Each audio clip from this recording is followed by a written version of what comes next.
Sans tarder, j'appelle M. Pascal Camberly, président de l'Union vaudoise des associations musulmanes, pour la partie officielle.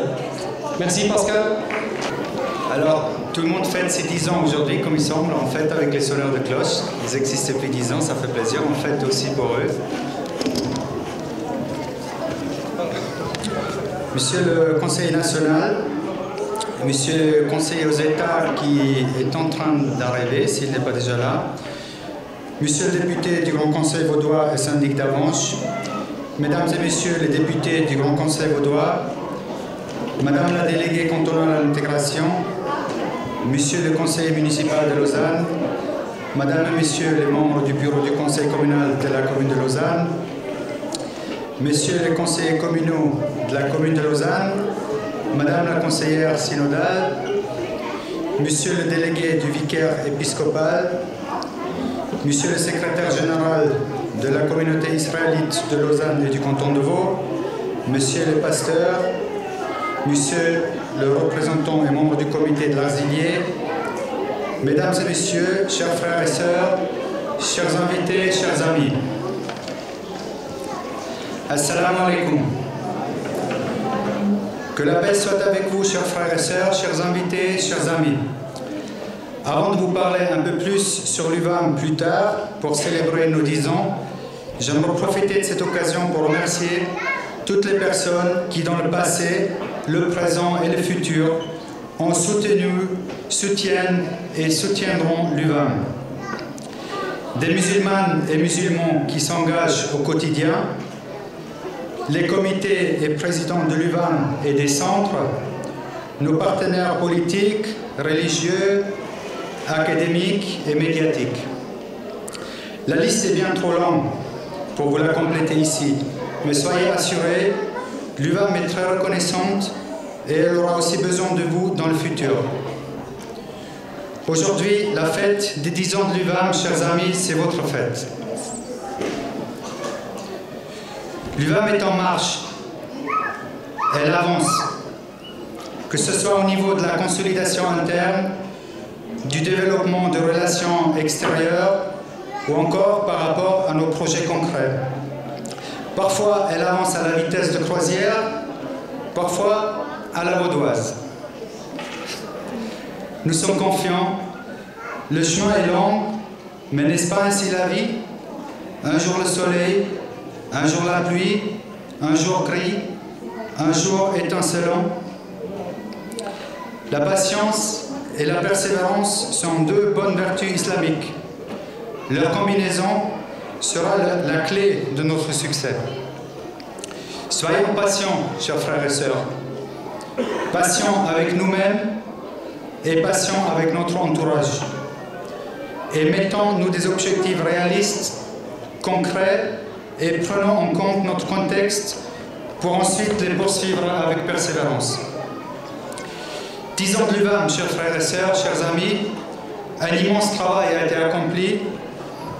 10 ans et nous venons d'entamer la prochaine décennie.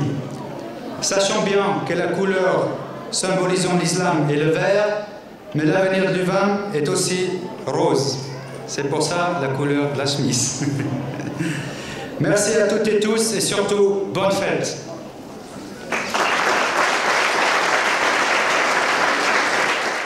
Merci, Monsieur le Président. J'appelle à présent Madame Lynn Desprats pour son allocution. Merci. Monsieur le Président de l'UVAM et vous, tous les membres de son comité, Mesdames et Messieurs les représentants d'instances politiques, civiles ou religieuses, chers invités, chers participants, c'est avec plaisir que l'Église évangélique réformée du canton de Vaud a reçu votre invitation pour cette fête et qu'au travers de ma personne, elle vous adresse ses cordiales salutations. Donc, je parlais des salutations cordiales, puisque ce sont des salutations qui viennent du cœur. Le cœur, pour la symbolique, représente communément le centre de l'activité émotionnelle et spirituelle. Or, les rencontres et les dialogues que nous avons depuis une dizaine d'années, peut-être au moins, convoquent nos émotions et nos spiritualités.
septembre dernier, mon collègue Xavier Paya vous encourageait, vous autres UVAM, à oser des paroles fortes pour dénoncer les dérives de Daesh qui sont indignes de l'islam. Il le faisait en rappelant le pardon que les chrétiens ont à recevoir en regard des guerres de religion et des persécutions dont nous avons été les auteurs dans l'histoire. Si nous arrivions à démontrer ensemble que ce ne sont pas les religions qui sont source de guerre et de violence, mais l'utilisation abusive et fallacieuse des religions par des extrémistes, notre témoignage commun serait assurément une pierre blanche posée au cœur des dialogues dans la société. Troisième jour, la réflexion, c'est une lapalissade de le dire, notre société est plurielle. Des cultures, des langues, des religions cohabitent dans un même espace. Il y a donc des enjeux à penser les différentes manières de vivre ces spécificités, tout en respectant les spécificités, les habitudes, les croyances des autres. Pendant longtemps, les religions se sont regardées en chiens de faïence, persuadées qu'elles étaient chacune de détenir la vérité et donc d'avoir raison contre les autres. J'aimerais pouvoir dire et pouvoir croire que ce fantasme dogmatique est aujourd'hui dépassé, si ce n'est par les courants fondamentalistes qui traversent chacune de nos religions. Néanmoins, si la prétention à détenir la vérité s'estompe, nous ne sommes pas encore débarrassés d'un fond de scepticisme les uns à l'égard des autres, ce qui empêche probablement encore un vrai dialogue. Or, ma conviction profonde, c'est que Dieu ne se laisse jamais réduire à ce que nous savons, ni à ce que nous croyons de lui. Et c'est bien pour cela que le dialogue interreligieux est fondamental. Car les autres religions peuvent me faire découvrir des aspects du divin que ma foi, ma culture, ma théologie ne peuvent pas intégrer, précisément parce qu'elles ne sauraient dire la totalité de Dieu. Une religion qui se voudrait imperméable aux autres n'est à mes yeux rien de plus qu'un régime totalitaire, un régime dénué de sens et d'humanité, un régime qui confond Dieu et les idoles. Contre cela, nous avons à réfléchir et à travailler ensemble pour donner des clés de lecture à la pluralité religieuse et culturelle de notre société.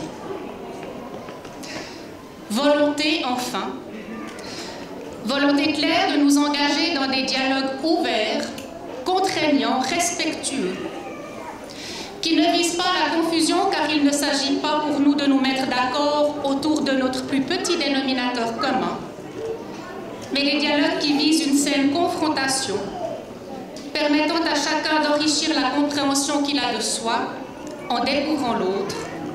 C'est en tous les cas ce que je nous souhaite dans les années à venir. Connaissance, mémoire, réflexion, volonté. Dans cet esprit, en vous réitérant les cordiales salutations de l'Église réformée vaudoise, je vous remercie de votre attention. J'appelle à présent Monsieur le délégué du vicaire épiscopal, Monsieur Michel Raclot. Bonjour à chacune et chacun. Chers membres de l'UVAM, chers représentants de différents milieux en qualité de vos titres et fonctions, je vous apporte les chaleureuses salutations des autorités de l'Église catholique dans ce canton. Nous vous remercions de nous avoir invités et associés à cette fête, à ce moment important pour vos différentes communautés et aussi pour nous. Pour ma part, j'aimerais vous partager quelques aspects et réflexions au sujet de la vie d'Abraham, dont nous fêtons un événement très particulier en cette fête de l'Aïd el-Kébir. Excusez-moi, je ne suis pas sûr de la prononciation. Pour moi et pour de nombreux hommes de foi et femmes de foi, Abraham est un homme qui a accepté et voulu se mettre en mouvement à l'appel de Dieu. Il s'est laissé toucher intérieurement. Avec toute sa famille, il est parti à la recherche d'une terre et aussi de lui-même, confiant dans une parole. Il a traversé différents pays et des contrées variées. Il a aussi dû découvrir un Dieu qui se révélait à travers les obstacles et les épreuves. En quelque sorte, c'est un des tout premiers migrants et pèlerins dans la foi que l'humanité ait connu, et c'était déjà une sorte de mondialisation. Abraham est aussi un homme avec sa tribu, qui a rencontré d'autres peuples et communautés. Il a dû apprendre à vivre avec d'autres, à entrer dans un apprivoisement mutuel. Et cela n'a pas toujours été évident, par exemple lors de son séjour en Égypte.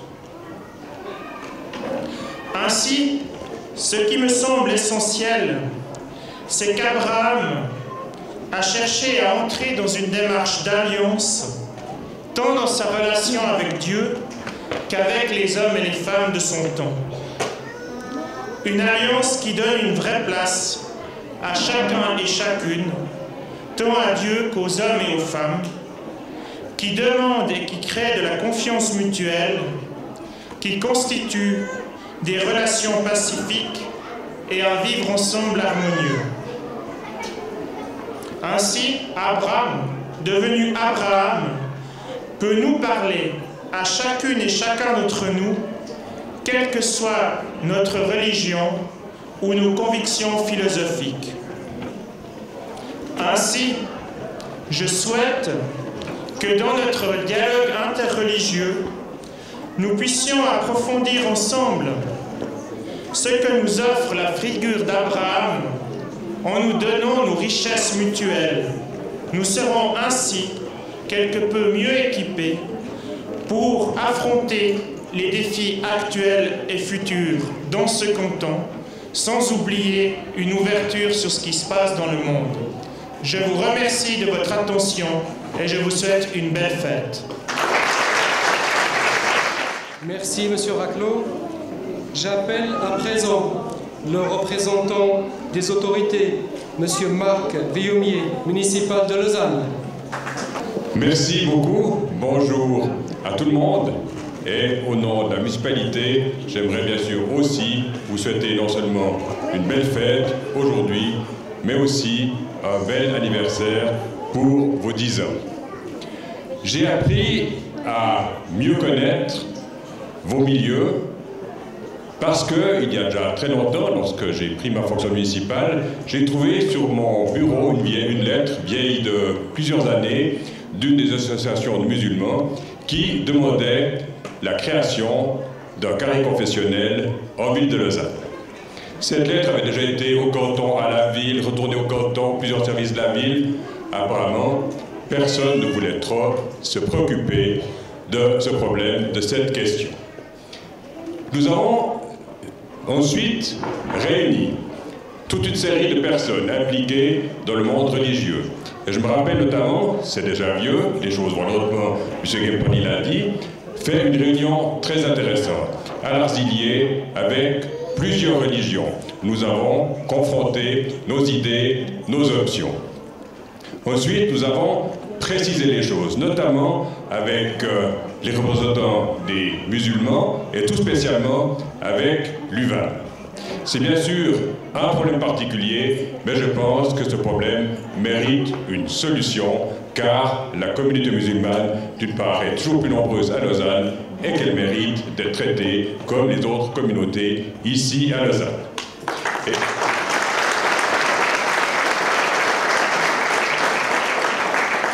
Et aujourd'hui, sauf cataclysme, je ne pense pas, nous sommes à 2 doigts, je suis à 2 doigts, de présenter à mes collègues de la municipalité une note municipale, c'est un texte qui devrait pouvoir permettre, j'espère l'année prochaine, peut-être au tout début de l'année suivante, pour permettre la création d'un carré confessionnel dans le cimetière de Bois-de-Vaux.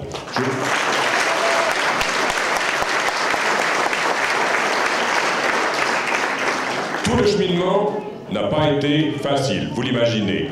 Il y a l'actualité, qui peut-être aujourd'hui n'aide pas, il y a les problèmes réglementaires, il y a ceux qui veulent pas, il y a mille et une questions qui se posent. Mais je crois, et c'est ça qui était vraiment formidable dans tout ce débat, c'est que chacun a fait des compromis. Il y avait des choses qui n'étaient pas négociables, des choses qui étaient négociables, et je crois que c'est aussi ce qui est exemplaire dans tout ce processus, c'est ce cheminement que nous avons fait ensemble, cheminement qui vous a permis de mieux nous connaître et qui nous a permis de mieux vous connaître. Pourvu que ça dure comme ça, et j'espère que tout prochainement, on aura encore de meilleures nouvelles, mais j'espère vraiment que ce espace professionnel au Palvo sera créé très prochainement pour votre communauté. Merci.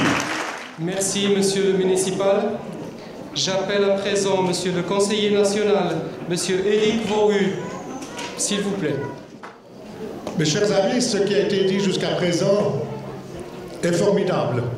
C'est formidable aussi bien par madame la déléguée du conseil synodal que monsieur le délégué, je ne me souviens plus des églises catholiques, on peut dire ça comme cela, qu'il y a une communauté interconfessionnelle qui est extraordinaire. Si on pouvait entendre cela au Conseil national, ce serait bien. Et je crois que si je suis là aujourd'hui, c'est que j'ai accepté très volontiers l'invitation de mon ami Pascal Camberly, président de l'UVAM, qui est morgien. Vous voyez, les morgiens sont forts, hein, ils sont un peu partout. Et quand, j'espère ne pas trop vexer mon ami Marc Vuillemier, mais quand j'étais syndic de Morges et je venais à Lausanne, tout simplement pour mes activités, j'ai rencontré le syndic de Lausanne, M. Brellat, il me dit « Qu'est-ce que tu viens faire ?» Je dis « Je viens visiter ma banlieue, parce qu'elle est énorme, n'est-ce pas ?» Alors, je vous apporte le salut. Le salut de qui, finalement? Je ne suis pas président du Conseil national, mais je fais quand même partie du bureau du Conseil national, donc je peux aussi vous apporter le salut des autorités fédérales. Mais je suis aussi membre de l'Assemblée parlementaire du Conseil de l'Europe, où ces problèmes de religion, ces problèmes interethniques se discutent beaucoup dans le cadre des droits de l'homme, du Conseil des droits de l'homme, et que beaucoup aujourd'hui ils ont à faire justement pour accepter ou pour traiter des sujets importants des communautés, etc. Et ceci m'enchante beaucoup parce que j'apprends énormément. Et avec vous, j'apprends énormément. Et ce que vient de dire M. Marc Vuillemier, le municipal, en ce qui concerne la commune de Lausanne, pour le carré justement musulman, j'espère que ça se répandra ailleurs, aussi bien dans ma commune que dans d'autres communes, même si le cimetière de Morges se trouve sur la commune de Lochnar. Ça, c'est toujours aussi une particularité de Morges. Hein. On a des éléments qui sont d'une autre commune parce que nous avons une commune trop petite, mais toujours est-il, on n'est pas là pour parler de la commune de Morges ou de Lochnar, mais simplement de la satisfaction que j'ai justement d'être parmi vous un moment et de faire mieux comprendre mes collègues du Conseil national, parce que utiliser à des fins politiques l'anti-islamisme ou l'anti-ceci ou cela me paraît inadmissible et on ne peut pas accepter cela dans le langage politique de notre pays. Nous sommes un pays...